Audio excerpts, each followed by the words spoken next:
সুপ্রিয় দর্শক মণ্ডলী, আসসালামু আলাইকুম। আমি এম এ হক রয়েছি আপনাদের সঙ্গে। আশা করি আপনারাও আমার সঙ্গেই থাকবেন। আপনারা দেখছেন বাংলাদেশের গ্রামীণ জনপদ।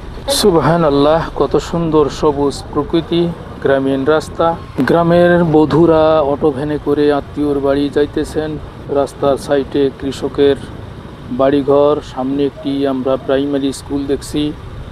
খুব সুন্দর একটি স্কুল, এলাকার বাচ্চারা লেখাপড়া করে। এখানে ছোট্ট একটি বাজার, যে বাজারে সকাল সন্ধ্যা এলাকার কৃষক ভাইরা চায়, আড্ডা দেয় এবং গল্প গুজবে তারা মেতে ওঠে। গ্রামের সেই চিরচেনা পথঘাট, যেনারা গ্রামে বসবাস করেন তেনারাই শুধু দেখতে পাবেন এরকম চিত্র।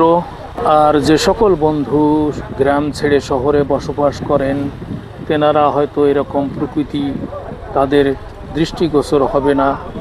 এরকম সুন্দর প্রকৃতি দেখতে হলে অবশ্যই গ্রামে আসতে হবে, গ্রামের মানুষের সঙ্গে মিশতে হবে।